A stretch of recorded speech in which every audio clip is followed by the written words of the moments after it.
I've been caught, but I'm keeping on check.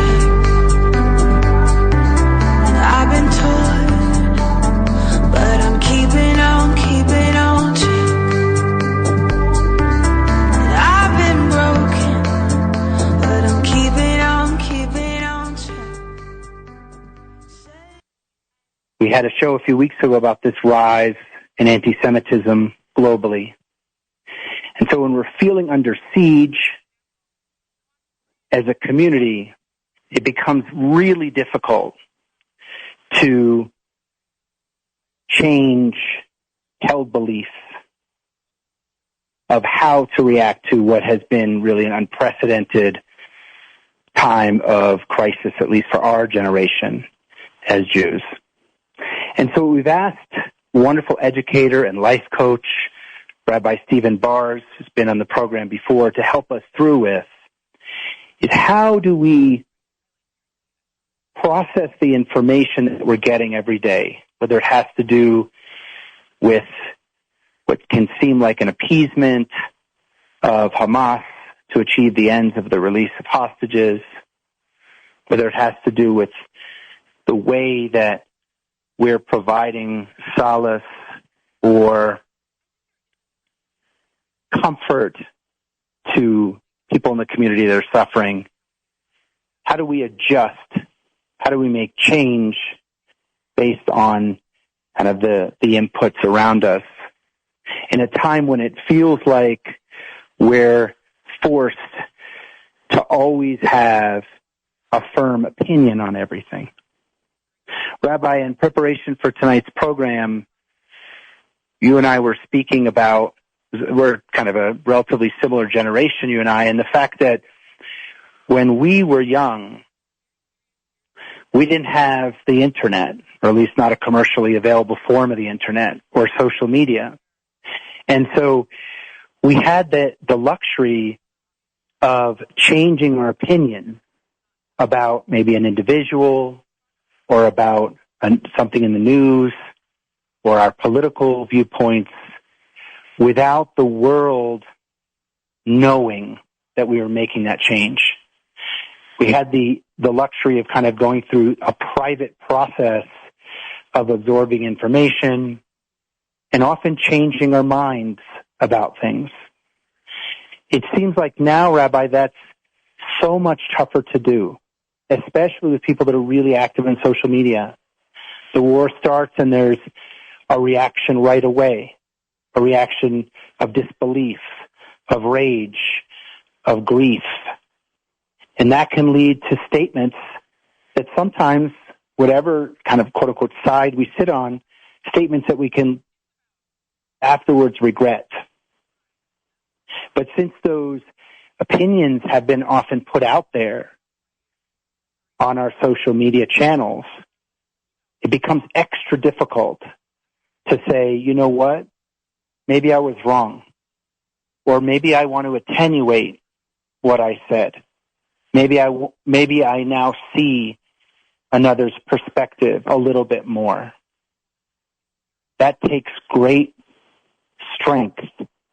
It takes a real equanimity of being to be able to kind of admit you're wrong, which led us to look at and think about Jewish theology on this topic.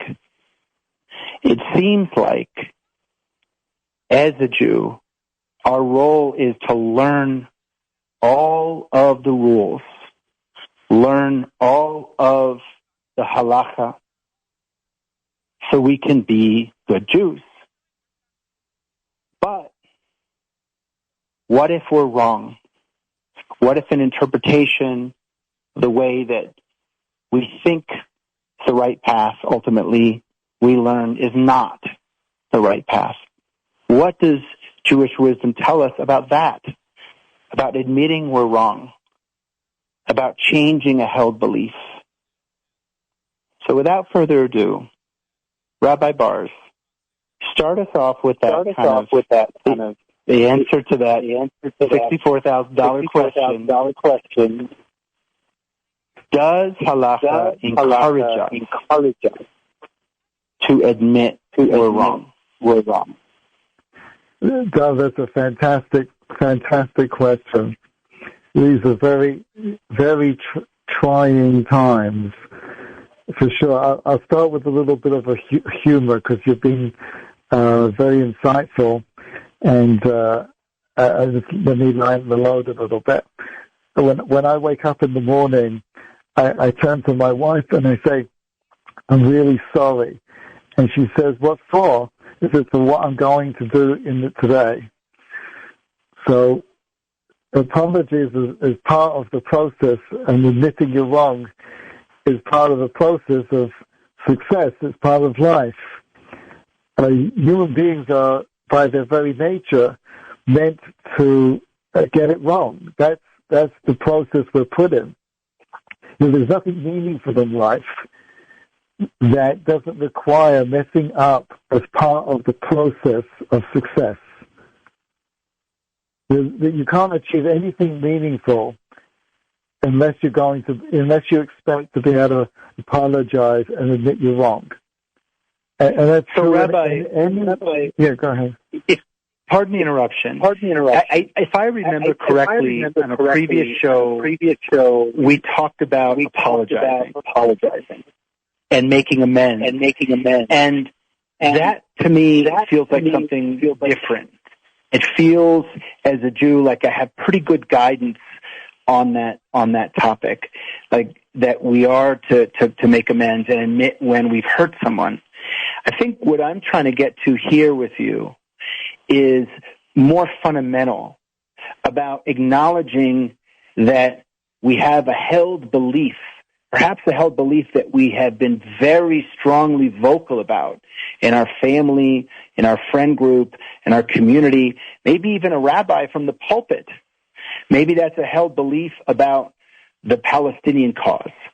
Maybe that's a held belief about the hostage crisis, or even a held belief about why anti-Semitism is on the rise. And what's the theological guidance in Judaism on stepping back and changing a fundamental held belief? Or should we strive always to have the right set of guidelines from the outset? Like what does Halakha tell us about stepping back and apologizing in a broader sense to our community about something that perhaps we said that now we believe, whether it's hurtful or not, now we believe upon further reflection and greater information is simply wrong. 100%.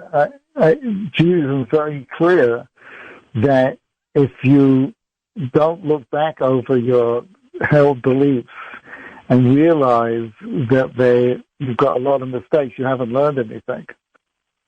The process of learning is realizing that yesterday I was crazy. If you don't get there, I tell you a great story of Kirk Douglas. You all heard of, I don't know if the audience is too young to know who Kirk Douglas is. Michael Douglas is his son. So Kirk Douglas, they wanted him to be a rabbi. So he said, okay, let me look into the Bible and see what it says. And he gets to the famous story of the sacrificing of Isaac. And he said, any religion that promotes this is not for me. And he put it down, and the rest is history. Later on in life, he came back. He actually learned Torah with a friend of mine. And he found his way back into Torah. And he wrote a book, and he said, in business, anybody who runs their business and what they understood in life when they were 13 years old, when they're 30 years old, is going to have a lousy business. When you're 30, you've got to reevaluate your ideas on how business works. The same when you're 40, 50, 60. We just lost Warren Buffett's partner, 99 years old. What's his name? I forget now. Henry Kissinger. No, Henry Kissinger died, the statesman, but Warren Buffett's partner. Oh, Warren Buffett's partner. I didn't hear you. Yeah, so he just passed away, 99 years old. And, Warren Buffett, I don't know about him, but Warren Buffett spends hours every day reading and learning what your previous idea, what you thought about life. He said for many years that he wasn't going to invest in technology, and eventually he did. He realized, he misunderstood it. So that's life. You got to be able to look at your solid, firm ideas, and go, I was thinking about it the wrong way. Anyone who can't do that is stuck. Well, this show is about getting unstuck specifically, and that's our theme tonight. We're going to need to take our first break, Rabbi, but I want to challenge you after the break to give us an example of one of our patriarchs or matriarchs that has actually changed a fundamental belief. Because it sounds really good when you're saying it. It sounds like really good New Age life guidance. But I struggle to tie that into the sacred texts. It seems like our patriarchs and matriarchs are kind of almost born knowing what the right thing to do is, and they're challenged by God or by angels and so forth, and they always seem to make the right steps. And if they make the wrong step, then Hashem quickly adjusts their path. But I struggle to find those examples of where there's a held belief that seems so clearly to be right in guiding the community, and then there needs to be a rewind. So I'm going to challenge you to help us after the break to find those examples. And I also am going to invite after the break, that our wonderful producer, Leah Masniku, joins us, who's also a clinical psychologist. And I want to challenge you, Leah, to help us understand the brain chemistry of admitting we're wrong. Why is it so frigging difficult? This kind of changing of our mind.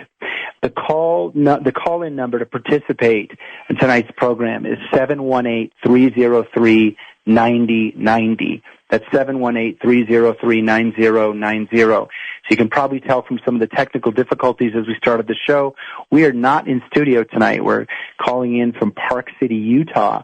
So please be patient with our radio engineer, Dimitri. If you call in, just be willing to stay on hold or let it ring, and we'll try to get you on the air. If you want to text in or WhatsApp in a question or comment here to Rabbi Stephen Bars or myself or Leah Masniku on this topic of changing our mind, getting unstuck, you can do that at 917-428-4062. That's 917-428-4062. That is not for calling. That's just for texting or WhatsApping. We'll be right back. Looks like we are not having our transition music tonight, so I will just go right into our sponsored break. I apologize to listeners for the echo that I know is on the line. I'm hearing as our transition issues here. I will give it a shot. Equal Footing is brought to you in part by Mechanical Art Capital. Mechanical Art Capital offers two-day financing to watch collectors and watch dealers from anywhere in the world. Unlock the cash value of your collection or inventory of timepieces through Mechanical Art Capital's buyback contracts. You can download the Mechanical Art Capital app from the App Store on your Android or iPhone device, and your watches and collections are appraised free of charge. So figure out how to get money almost overnight, 2 days max, for your watch collection or your watch inventory without having to take out a loan. It's a very creative financing process that is halachically sound. If you want more information, you can go to MechanicalArtCapital.com. That's 3 words, MechanicalArtCapital.com. Or once again, you can download the app at writing in 3 separated words on your App Store, Mechanical Art Capital. I've been caught, but I'm keeping on to. I've been told, but I'm keeping on. Look at that. We got some transition music. We're getting better here. So Rabbi Bars, a patriarch or a matriarch in our Jewish tradition who had a strongly held belief vocally communicated to the community and then recanted. The great story, which really needs to be told, is Yehuda. Yehuda believed that Tamar, his ex-daughter-in-law, was a prostitute. And he forms a Beis Din, and in front of the whole court, she presents who the father is. She's the staff and the cloak and the signet, and she won't admit who it is. She won't tell the story, but she puts it in the court. And in front of everybody, can you imagine the scene? The Supreme Court, in front of the media, the whole town, everybody's there. And he stands up and says, I'm the father of this child. I'm the one who committed this crime. And he says this line, this phrase, she is more righteous than me. Mind-boggling. You can't get much better example of admitting. And why does the kings of Israel come out of Yehuda? Because that's the secret to great success, being able to admit you're wrong. Okay. Now, that still feels a little bit closer to the line of apologizing for a misstep. Is there an example, perhaps with Moshe Rabbeinu or David Melech, or an example where there's people are in a leadership role and guide the community in the direction that they then need to obviously and clearly course correct. And then we're going to tie that into the current news cycle. Well, there's Abraham. Abraham 3 times, he tells God that he's not going to have a child. And each time God says to him, no, you're making a mistake. To be able to tell God, I mean, you've also got the famous story of Abraham telling God to save Sodom, which he fails in. And he turns to God and says an incredible thing. He says, will the whole world's judge not do justly? He tells God that if he destroys Sodom, he's making a big mistake. That requires a chutzpah, to stand up, forget social media. That's bringing truth to power. Rabbi, we have many friends and colleagues, and I'm going to just ask you, if we can try to fix this echo. If you could put it on mute when you're not speaking, Rabbi. Let's see if that'll help. Yes, I think that does it. So we just have to remember to be on mute when you're not speaking. I'm sorry about the audio difficulties to our audience tonight. So we have many friends and colleagues, Rabbi, in the community who immediately and understandably, after the horrific attacks on October 7th, took the stance that any response by Israel was justified.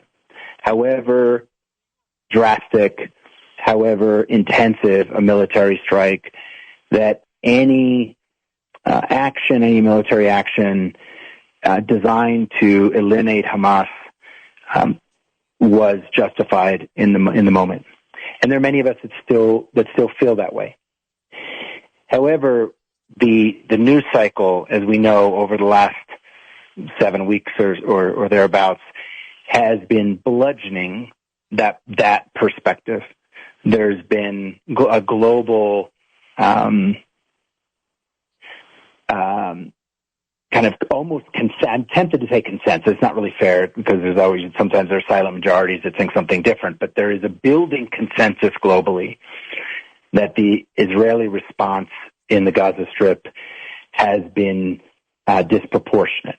And I'm not saying that's true or not, just saying that there is a growing consensus that that's been the case, just measured in the loss of civilian life, whatever the cause and circumstance may be. Without opining, because I don't want to get, this is not a political show, but without opining on whether that's a reasonable stance or not, Rabbi, what would you tell folks that have taken a strident, clear, and irrevocable stance on this issue, whichever side they've taken, that without necessarily any room for compromise?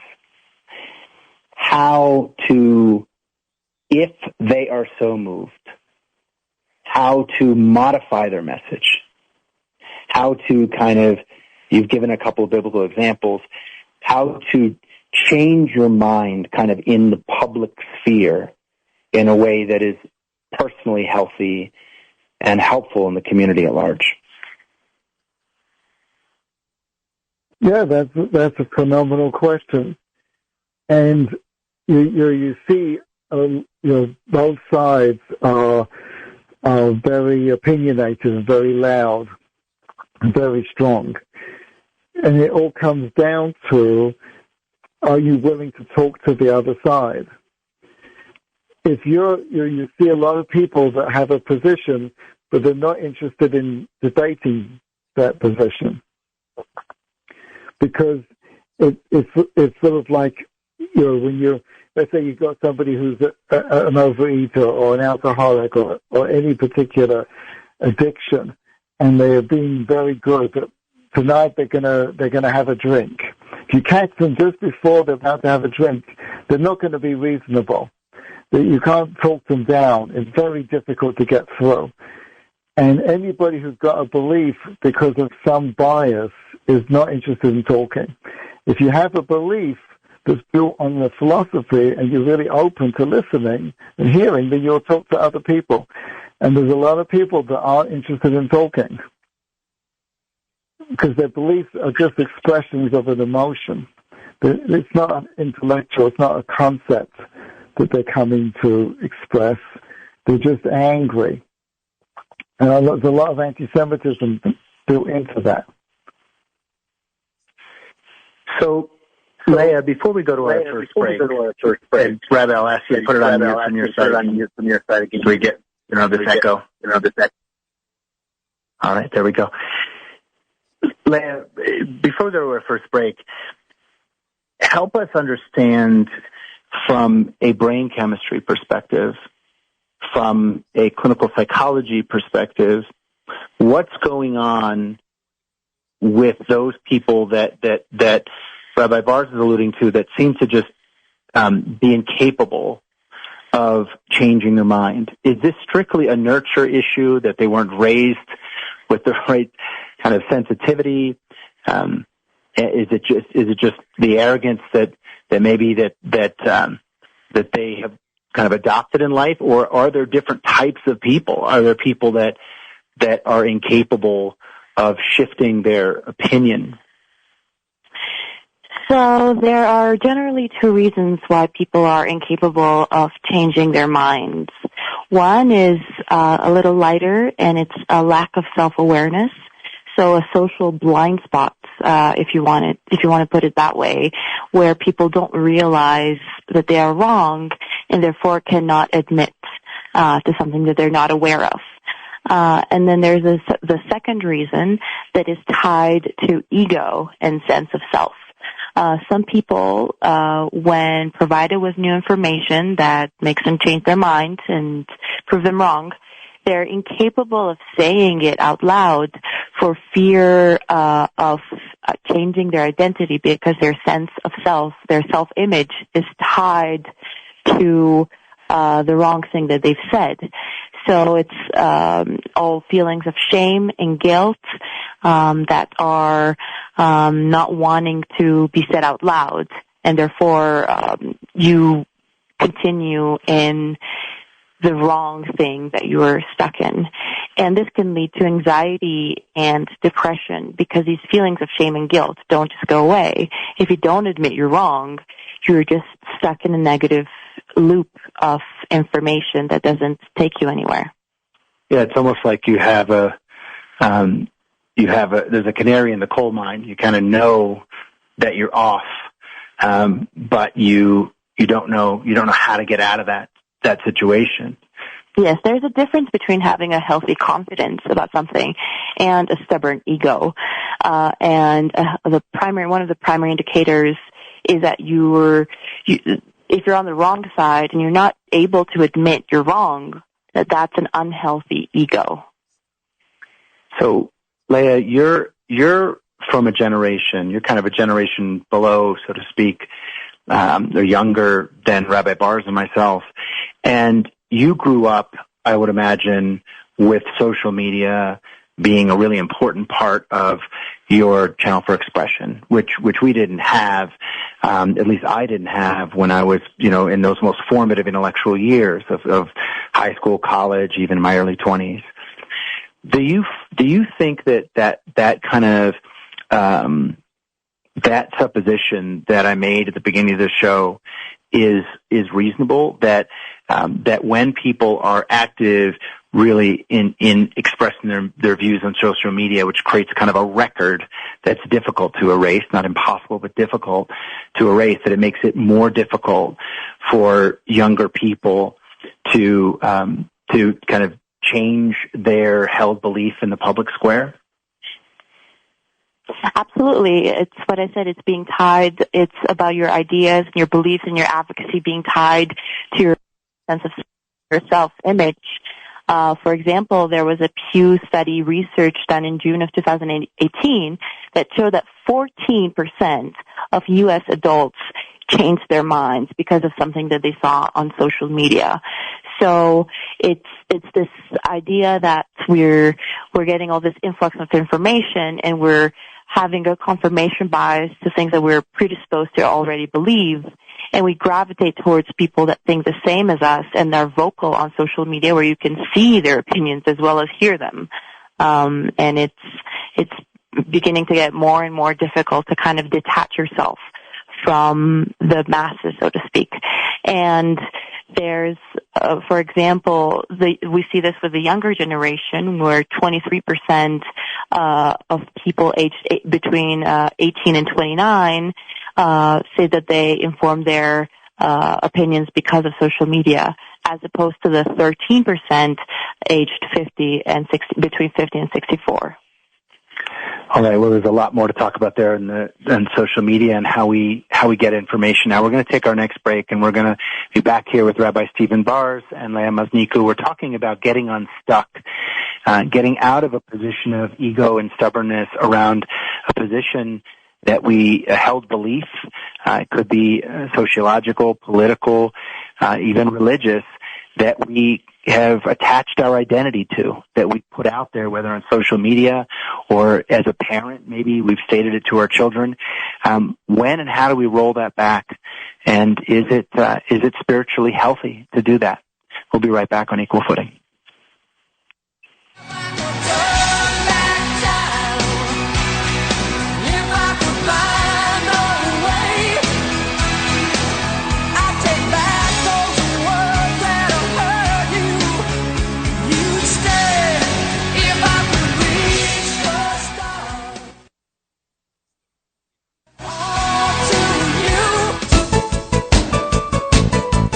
Equal Footing with Dove Tusman is sponsored by MDCS Dermatology, your experts in skincare. With 2 Manhattan locations and 4 offices in Long Island, including Plainview and Commack, the dermatologists and skincare surgeons at MDCS are proud to be affiliated with the Albert Einstein College of Medicine and New York Presbyterian Hospital. So schedule your next skin exam in one of MDCS's convenient New York area locations.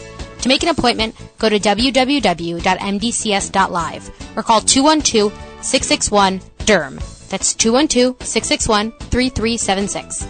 You can even schedule a virtual video visit with MDCS's board-certified dermatologists from the comfort and safety of your own home. So go to www.mdcs.live or call 212-661-3376. And don't forget to mention Equal Footing for 15% off all cosmetic procedures. I've been caught, but I'm keeping on to. And I've been taught. You're back on Equal Footing. This is Dove Tusman. I'm here with Rabbi Stephen Bars and our producer, Leah, who's also a clinical psychologist. Rabbi Bars, I'm going to put you on the spot. we're talking tonight about getting unstuck when we've kind of somehow backed ourselves into a position, whether it's political, religious, sociological, familial, that we kind of have come to the understanding is not right. That we've been on the wrong side, or we need to adjust our opinion. Now, you've spoken all over the world. You've spoken on the floor of the United States Senate. You've spoken on the Los Angeles Improv stage. You're a speaker at Fortune magazine summits. You're an author of books. You've been on the Washington Post bestseller list. You know, you have correctly an intellectual, moral, and religious authority. Have you ever had to very clearly and publicly admit you're wrong on a held belief that you've transmitted as a leader in the community? Well, talk about putting somebody on the spot. That takes the prize. Well, I have to think about it. I mean, I'll tell you, it's hard for me to answer that. As we're talking, I'll probably come up with examples. It happens all the time. It really does happen all the time.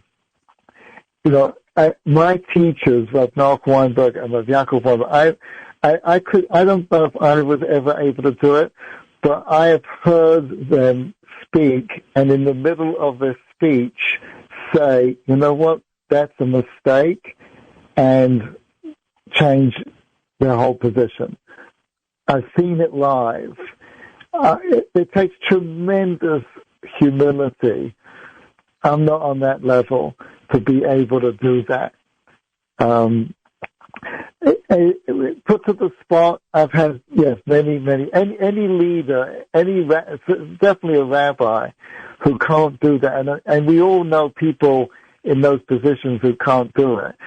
You're not going to last. But I want to tell you something fascinating, because your question is really the epitome of what this war in Israel is all about. The Gaza war is a battle of these two concepts.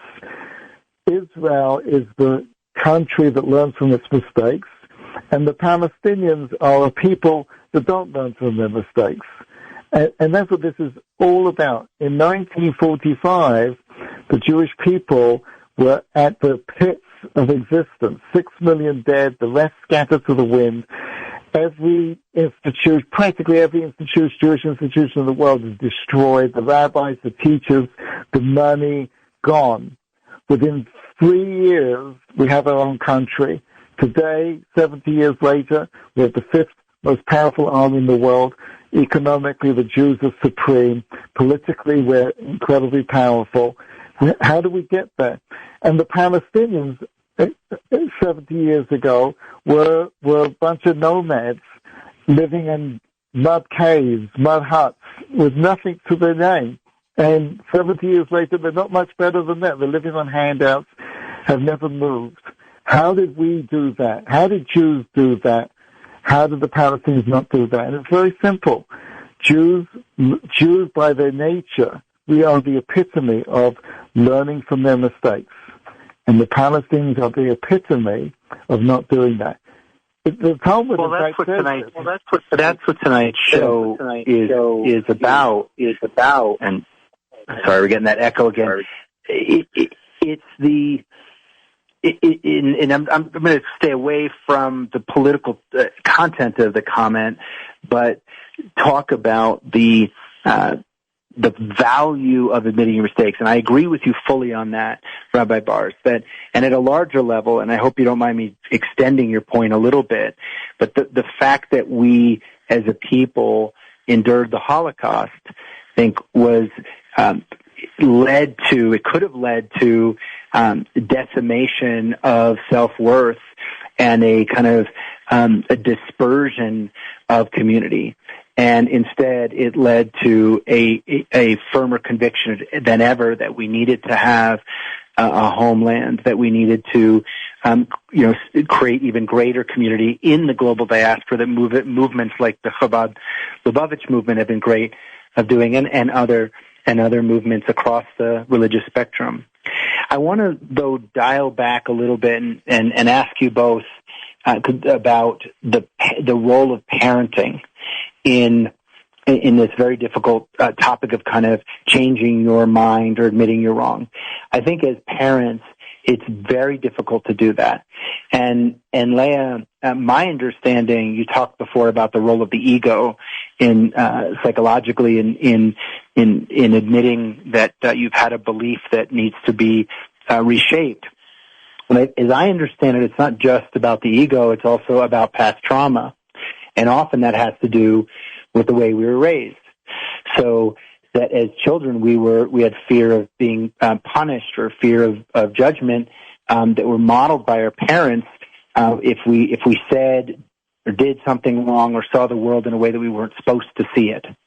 And then as adults, it's, at least I know in my life, it's been a lot of unlearning on that point and actually learning that there's great strength in changing my opinion and admitting that I either did something wrong or I've seen the world in a way that isn't right based on absorbing more information.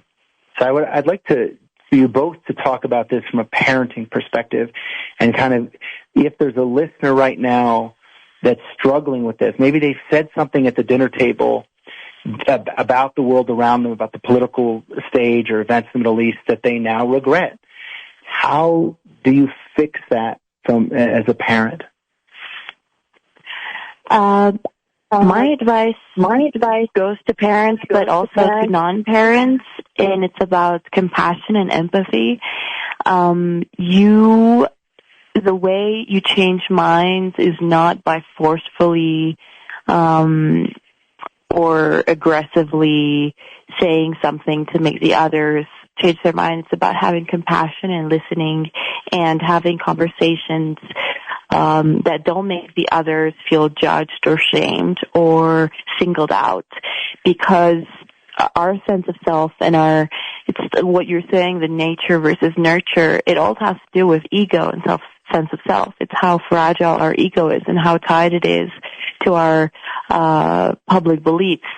So I think a way to do that is to do exactly what you're talking about, to unlearn is to separate yourself from your ideas. Should I put it that way? Is to know that what you're thinking now might not be what you're going to think a day from now or 2 weeks from now. Of course, we're not asking you to change your morals, but it's that open-mindedness, that flexibility about being able to say, this is not who I am, this is what I am thinking. I am not my thoughts. I think that's really profound, that last point around you should never change your commitment to be good, your kind of moral compass, your striving, but you should commit to not identify your ideas too much with that good, be willing to change. Rabbi, it just even I can imagine you as a rabbi, as a father, as a grandfather, how do you articulate that to your kids? It's a great question. You have to love, it's going to sound strange, but you have to love being wrong. If you identify with the beauty of being wrong, you won't have a fear of it and you'll be open to it. And it's easy to understand because you cannot have a relationship with perfect. You can't, if a spouse or a parent pretends to be perfect, you can't have a relationship with them because they're nothing like you. I am not perfect. And if you're perfect, then we have nothing in common. If you want to be close to your children or you want to be close to your spouse as well, you have to find where you're making mistakes, where you're wrong. And we all have that experience. There's a closeness you get to your spouse that can only be achieved by admitting you're wrong. You know, being I love that you said that. Yeah. When we were debriefing before the program, Leah, and Rabbi, I'll ask you to put it on mute again if you don't mind. we were talking about our own personal approaches to this, and it wasn't until I was in a seminar in college where there was a professor who said that very directly, that you want to be like adore being corrected. The way you put it, Rabbi, love being wrong. And for me, that's become a life lesson. I don't know, I'm not always good at following that lesson, but that's when I learn. I learn when I'm wrong, much more than when I'm right. But it's so darn difficult. And I think that we're going to take our next break in a moment, but I think that if you close your eyes and you imagine who you most admire in your life, whether it's someone on the broad national stage or someone in your family, often we pick that person who's quite humble. They may be incredibly skilled and incredibly confident, but also combine that with the ability to course correct. And yet we think weirdly when we turn the mirror on ourselves that people will respect us less if we admit we're wrong. But it's the opposite. People respect you more when you admit you're wrong. Exactly. 100%. 100%. We'll be right back on Equal Footing here with Rabbi Stephen Bars and with Leah Masniku. I'm Dov Tasman.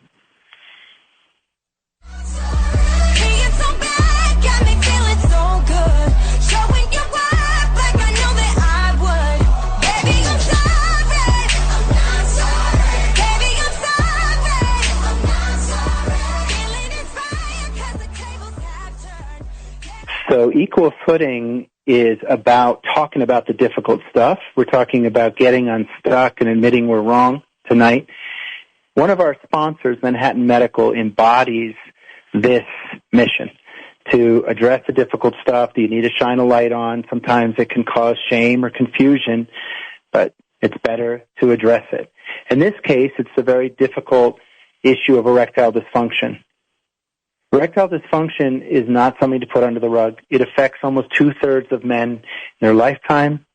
There is a resource out there that can help. This is a problem that can affect the health of relationships as well. And often people don't realize that there are alternatives to expensive pills that many people cannot take because of comorbidities and side effects. There are alternatives that are enduring. Manhattan Medical uses an effective therapy called GainsWave. It's been around in Europe for a long time, more recently in North America, and it achieves excellent, enduring results as a remedy for ED. The GainsWave therapy from Manhattan Medical is non-invasive, it is surgery-free, it is painless, and most important, there are no side effects. It is successful in over 95% of cases. I'm going to give out the number for Manhattan Medical that's been working on this network with this program and in our community for many years. Manhattan Medical's number for their erectile dysfunction therapy is 888-ED-CURE-9. That's 888-332-8739. If you call the Manhattan Medical about their ED treatment and you mention that you heard about it on Equal Footing, you get a free consultation. You do not get that walking in and off the street. And I want to say, for getting the ED treatment at Manhattan Medical, you don't have to be in the New York area or Manhattan. You can be anywhere in the United States and do it telephonically. And again, you get a free consultation if you mention you heard about it on the Equal Footing radio program. That's a $250 value. I'll give out the number one last time for Manhattan Medical's ED treatment, 888-ED-CURE-9 or 888-332-8739. I've been caught, but I'm keeping on to. And I've been told, but I'm keeping on. Okay, Rabbi, did you have a chance to remember an occasion in which you've had to publicly correct a stance? No. I know what's going to happen after the show. You're going to reprimand me. No, you should have told me you could ask that question. 100%. You know, it's like Warren Buffett's partner, Charlie Munger. I have a letter from Warren Buffett. Warren Buffett wrote a letter to the shareholders of Berkshire Hathaway, and he writes this line. He said, "The only explanation for my behavior is that my brain went on vacation, and I resembled that which Molly Ivins once said. If his brain power was any less, you'd have to water him twice a day." This is what he writes to shareholders about a mistake he made. I can't think of anything that I made that was so severe or public or great like that. Thank God.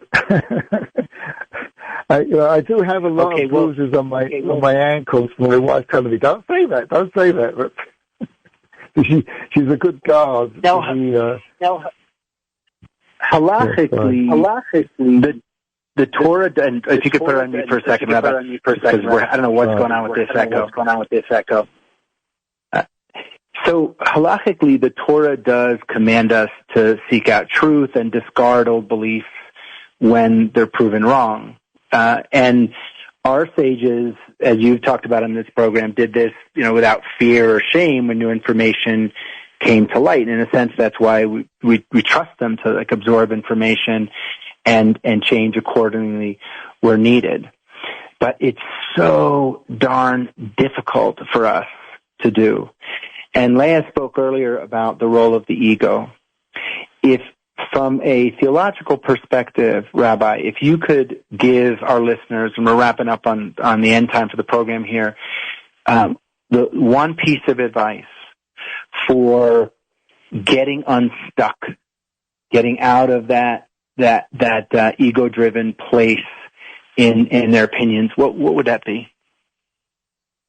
If you want to learn the fear of failure, if you want to forget the fear of failure so you can always succeed, never lose an opportunity to admit your mistakes, because that will erode the fear of failure. The fear of failure is you just don't want to be embarrassed by doing when you did something wrong. And the more you can admit when it comes up as soon as you can, to call and say, "I'm really sorry, I made a mistake." The more you can do that, the more you'll realize there's nothing to fear. And you eventually come to love being wrong. It has great benefits. It lowers your blood pressure. You feel great. You have nothing to worry about. Like Leah said beautifully, it's getting caught up in the ego. Being caught up in the ego in a position is a terrible way to live. It's very ungrounding. I hope that helps. So, Leah, there's a listener who remains anonymous, who writes that what we're talking about really is when it's easiest to make the changes in our beliefs, which is you get refuting information that's very clear. When it's truly difficult is when you make a decision and then turn off the channels of information, and you actually don't have any additional info that would change your opinion. And I think this is a really interesting point, because we've been assuming throughout this program, I thank this listener for writing that, because I think I've made I'm going to admit I'm wrong here. Mm-hmm. I think I've made a false underlying assumption here that when we have an opinion and we state it at the dinner table to our family, or we put it out on social media, or we write an article on Chabad.org, or whatever our channel for stating our opinion may be, I've made an assumption on this program that we're then absorbing additional information as it comes down the pike, and that we may then struggle with whether to, change the held belief or express that to the world.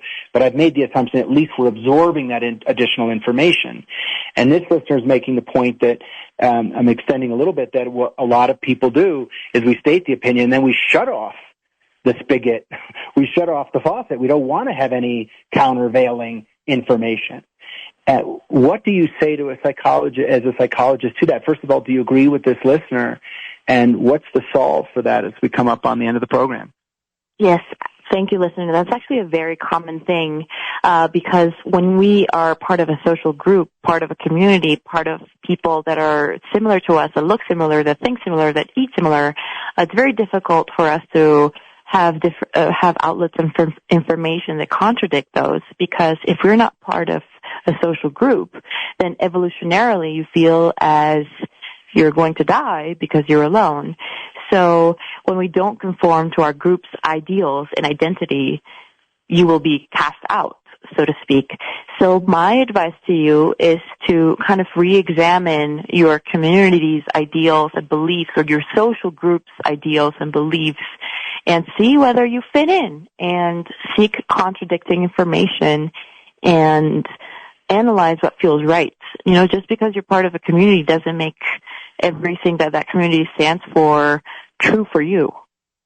Yeah, I'm going to throw in my 2 cents here, and Rabbi, you're going to have the last word here and see if you agree. I'll get a little controversial, perhaps. I think what you said, Leah, about seek out contradicting information is vital. And if you're a diehard Republican, read an outlet, a news outlet that contradicts your opinion, and vice versa if you're a diehard Democrat. Here's where it gets probably even tougher. Let's say you're a confirmed Zionist, and you have very strong beliefs around there not being ever a two-state solution. Read the other's opinion. Understand the information that may be informing the other side. And Rabbi, here's maybe I'm going to cross the line on this, but let's say you have a certain level of observance, and you see that Jewish life should be lived in a certain way. Seek out, and maybe you're you would qualify yourself as Orthodox. Read one of the many outlets out there that are from the Reform Judaic movement, or from even the Reconstructionist Judaic movement, and hear their opinions. Absorb that information. See how that affects your stance. What do you think, Rabbi? I even go even further. Read other religions and see what other movements, and see what. I'm always looking for what makes people. You've got to be open 100%. Why people are attracted to these kind of things? There's something there. But I have the answer to your question. There was a huge battle in our community with one of the shuls, not my shul, but another shul, and I took a position, and most of the shul, the board, were against me, and it was very tough, and it stood on a lot of toes, and after about 6 months or so, I realized they were right and I was wrong. And I went back to the shul, their shul. They didn't want anything to do with me. I was blacklisted, but I eventually got them to let me come speak. And in front of the pulpit, I publicly admitted that I was wrong and they were right. And I apologize. I mentioned by name all the people that were against me, and said, "You guys were right and I was wrong." And I apologize, and I hope they forgave me. That was a tough one. If Rabbi Stephen Bars can do it, then you can do it. Thank you, Rabbi, for being on the program. Leah, thank you. Thank you, everyone. I'm going to apologize to our listeners for the sound quality issues on the show. We'll get that fixed. We'll be back in studio next week. We'll catch you then. You may be here today, but tomorrow you're a ghost. I guess the most someone can hope for is to find a place to lay, someone to tell your secrets to when the nights get long and blue, someone strong enough to lean on when the roses fall away, strong enough to love you when you were wrong, someone strong enough to